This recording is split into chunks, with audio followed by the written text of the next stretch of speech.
ሰላም ጤና ይስጥልኝ የተወዳችሁ ቤተሰቦች የዕለቱን የሀገር ውስጥና የባህር ማዶ መረጃዎችን ይዤላችሁ መጥቻለሁ። በቅድሚያም ዋና ዋናዎቹን ላስደምጣችሁ።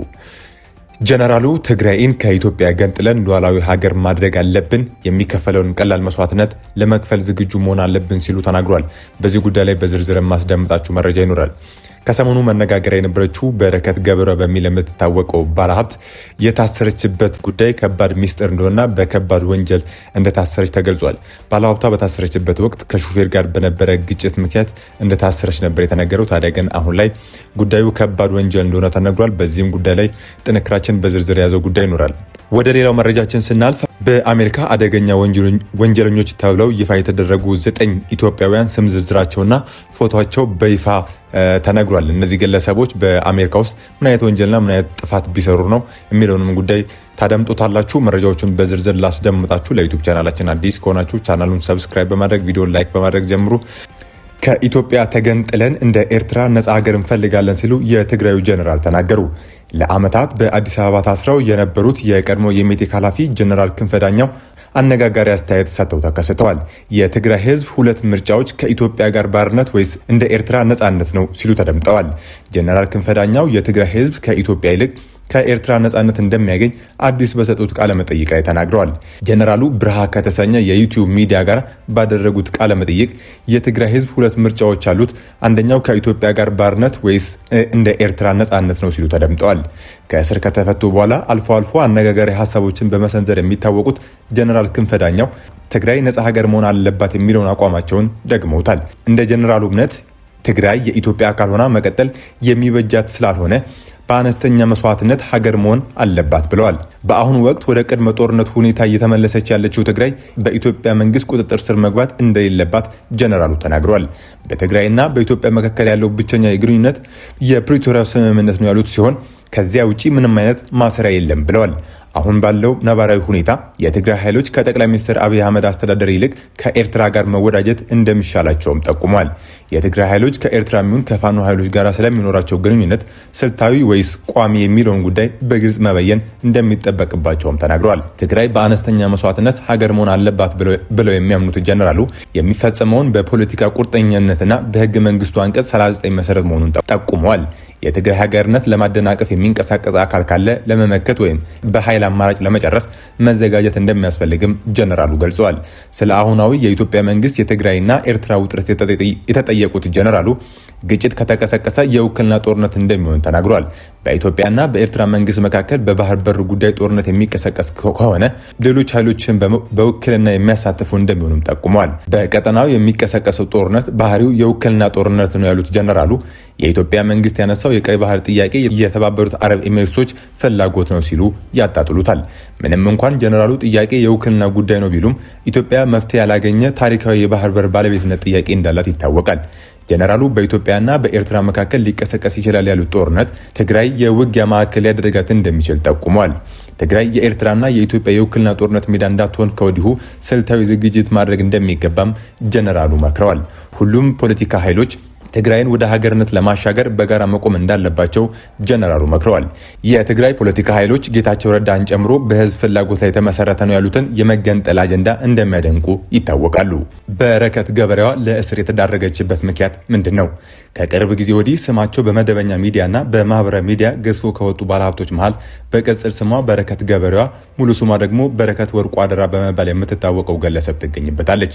ግለሰቧ ጠቅላይ ሚኒስትር አብይ አህመድን አስመልክቶ ከጥቂት ወራት በፊት እኔን ሁሌ የሚያስጨንቀኝ የሚያሳስበኝ ነገር ጠቅላይ ሚኒስትራችን ደከመኝ በቃኝ፣ እስቲ እንደ አባት ወንድ ልጆቼን ወደ ቤተሰብ ልመልስ ቢል ምን ይውጠናል? ማን ነው እሱን የሚተካው? ማን ነው ይህን ሁሉ ውጥንቅጡ የወጣ ፖለቲካ የሚያስቻችለው? ማን ነው? እግዚአብሔር ለኢትዮጵያ ሲል ከኔ ዕድሜ ቀንሶ ይስጥህ በሚል ንግግሯ የብዙዎች መነጋገሪያ ሆና ነበር።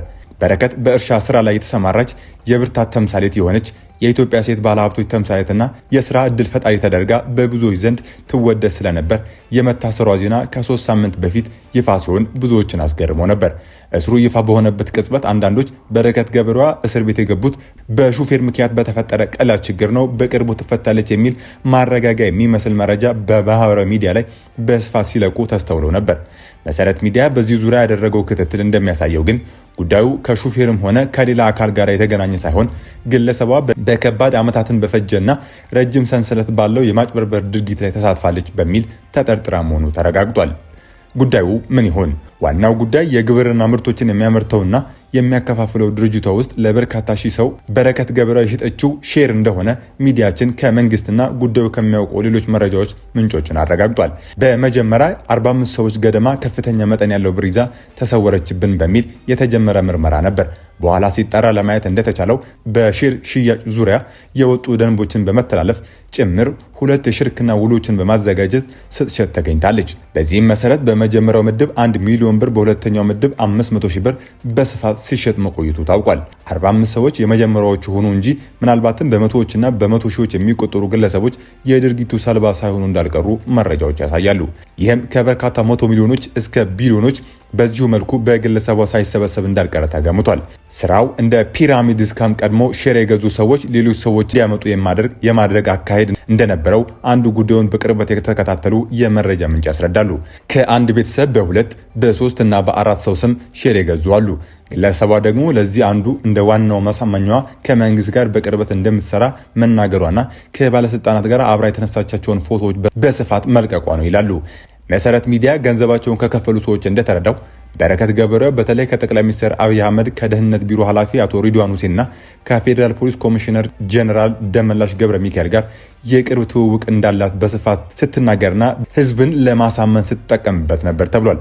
ከእርሻዎቹ የምታመርታቸውን የግብርና ውጤቶች በቅናሽ ለህዝብ እንድናከፋፍል በሚል በሼር ስም ብዙ ሰው ገንዘቡን ሰጥቷል። ይህ ከሆነ 2 ዓመት ጭምር የሞላቸው አሉ። ዓመት ያለፋቸው ሞልተዋል። ምንም እንቅስቃሴ ግን የለም የሚሉት አንድ የድርጊቱ ሰለባ ከቅርብ ወራት ወዲህ ግለሰቧ ጭራሽ ተሰውራ እንደቆየችና በማህበራዊ ሚዲያ ብቻ ትታይ እንደነበር ያስረዳሉ። ሌላ ብራቸው እንደተበሉ የሚጠቅሱት ግለሰብ ደግሞ በረከት ገበሬዋ የኢትዮጵያ የስልክ ቁጥሯን ጭራሽ በማጥፋት የአየርላንድ ሀገር ስልክ በሆነ ቁጥሯ ዋትስአፕ ላይ ብቻ አልፎ አልፎ ትገኝ እንደነበር ያስረዳሉ።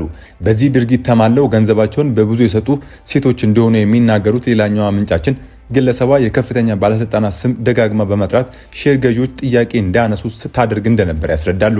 ከባለስልጣናት ጋር ግንኙነትና ቅርበት አለኝ የሚለውን የተጠቀመችው ለሼር ሽያጭ ብቻ ሳይሆን ከማንኛውም ሰው ጋር ለመግባት ውስጥ ስትገባ ጭምር ነበርና ባለስልጣናት የእሷ ማስፈራሪያ ነበሩ የሚሉት የመንግስት የመረጃ ምንጭ በዚህ ሁኔታ በርካታ ሌሎች ያልተደረሰባቸው ጉዳዮችም አሁን ወደፊት እየመጡ መሆኑ ለሚዲያችን ተናግሯል።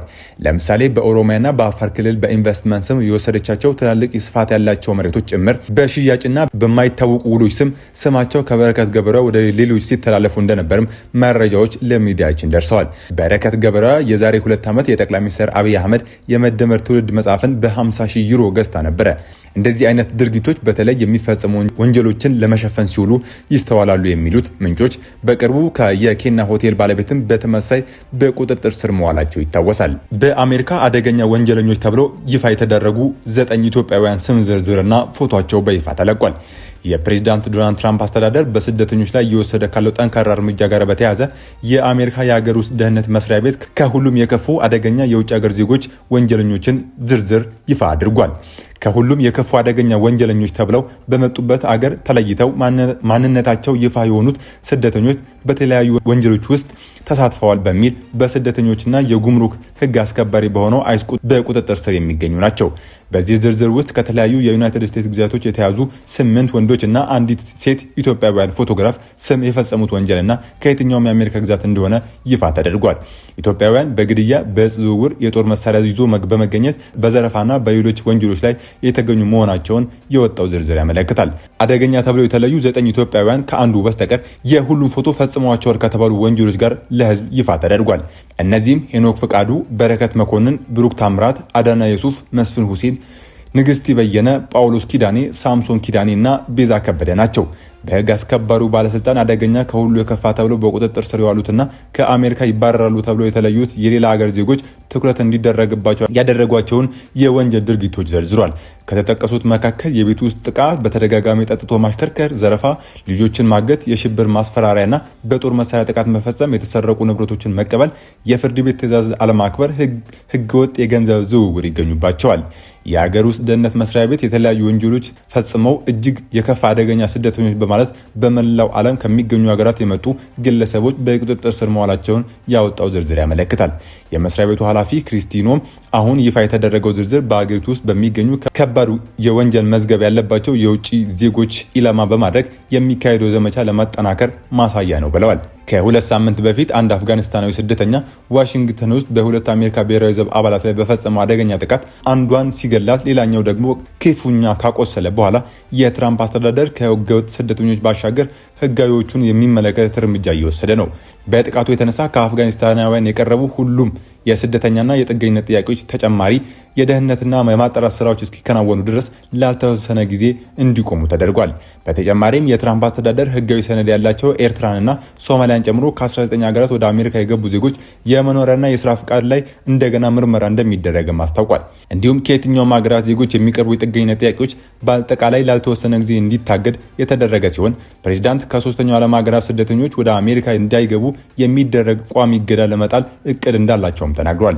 በተለይ ደግሞ ሶማሊያውያን ስደተኞች በወንጀል አሜሪካ ውስጥ እንዲኖሩ እንደማይፈልጉ እንዲሁም ትውልደ ሶማሊያዊቷን የአሜሪካ ምክር ቤት አባል በማንቋሸሽ ያደረጉት ንግግር ፕሬዚዳንቱ ለስደተኞች ጥላቻ አላቸው እንዲባል አድርጓል። ፕሬዚዳንት ትራምፕ ባለፈው ዓመት ወደ ስልጣን የተመለሱበትን የምርጫ ቅስቀሳ ከጀመሩበት ጊዜ አንስቶ ጥብቅ የስደተኞች ቁጥጥር እንደሚያደርጉና በአገሪቱ ታሪክ ያልታየ ትልቁን ስደተኞች የማባረር እርምጃ እንደማይካሄዱ ባገኙት አጋጣሚ ሁሉ ሲናገሩ ቆይተዋል። ትራምፕ ምርጫውን አሸንፈው ወደ ዋይት ሀውስ በተመለሱ ዕለት ነው ንግግራቸውን ተግባራዊ የሚያደርጉ ውሳኔዎችን ማሳለፍ የጀመሩት። በዚህም ህገወጥ ስደተኞች መያዝ፣ ማሰርና ከአሜሪካ ማባረርን ጨምሮ የቪዛና የጉዞ ክልከላዎችን ስራ ላይ አውለዋል።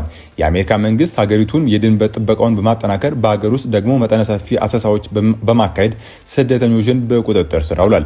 በተጨማሪም ስደተኞችን ወደ ሀገራቸውና ወደ ሌሎች ሶስተኛ ሀገራት በወታደራዊ አውሮፕላኖች በማሳፈር እያባረረ ነው። ባለፈው ዓመት ግንቦት የሀገር ውስጥ ደህንነት መስሪያ ቤት አሜሪካ የሆኑት ስቴፈን ሚለር እንዳሉት የትራምፕ አስተዳደር በቀን 3000 ሰነድ አልባ የሆኑ ስደተኞችን ለመያዝ እቅድ እንዳለ አስታውቆ ነበር። የሲራክስ ዩኒቨርሲቲ መረጃ እስካለፈው ህዳር ወር አጋማሽ ድረስ ከ65000 በላይ ሰዎች በስደተኞችና ጉምሩክ ህግ አስከባሪ ወይም አይስ ቁጥጥር ስር መዋላቸውን አመላክቷል። የዕለቱ መረጃዎቻችን እነዚህ መስሉ ነበር። በሌላ ጉዳይ እስክንገናኝ ሰናይ ጊዜ